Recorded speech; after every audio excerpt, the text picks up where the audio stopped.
Alhamdulillah,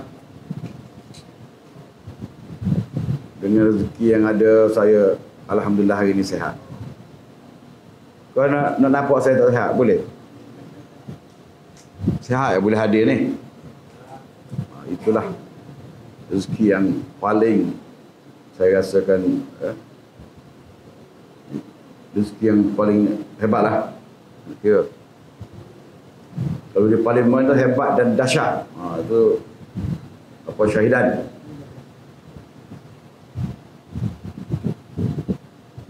Tajuk hari ni ceramah Yesus masuk pasca dun. Mana selepas dun, sidang dun lah ni. Saya tak sidang di dun. Tak sidang di parlimen ya. Cuma saya nak setuju sikit pasal Haji B. Royak ni, pasal you drain dengan kalbut tadi ya. Sebenarnya saya dipanggil ke apa kalau gocah ni? Paling panah. Paling panah. Game badminton lah, badminton ke panah. Kebetulan menteri turun, nama dia Alex. Saya panggil Alex sebab dia sekali dengan saya dulu, penyokong KJM BN dulu. Jadi baiklah saya dengan dia. Dia turun ni, saya pun panggil IGB sekali lagi. Jumpa peluk tapi saya jenis negatif juga, dia negatif juga. Bakal dia tak ada jadi macam Yusuf Rauta lah kot. Jadi Alhamdulillah, mana apa yang kita minta hari itu dia lulus lalu je. 2 juta kita minta dia lulus lalu, tapi rupanya dia balik lulus tu lebih pada 2 juta.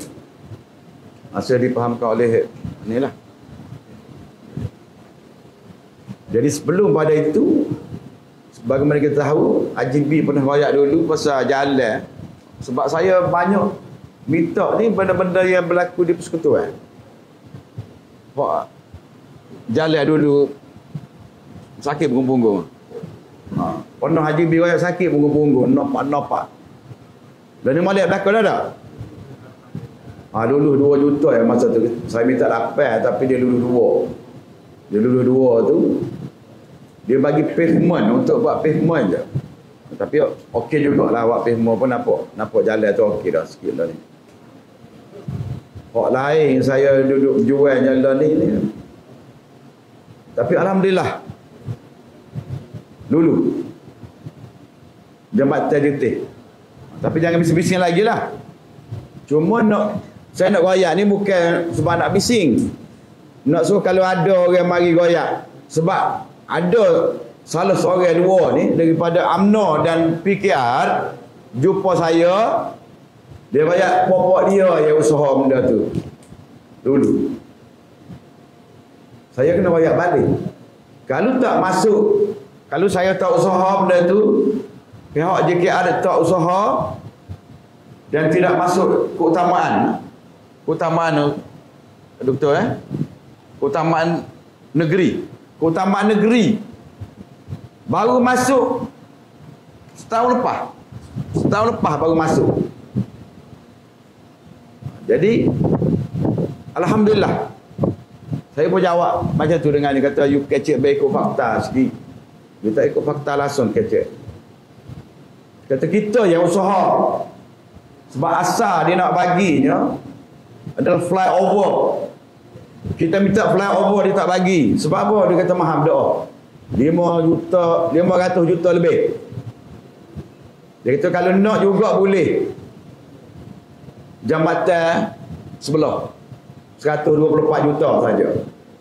Ini antara usaha-usaha yang saya buat selama berapa tahun?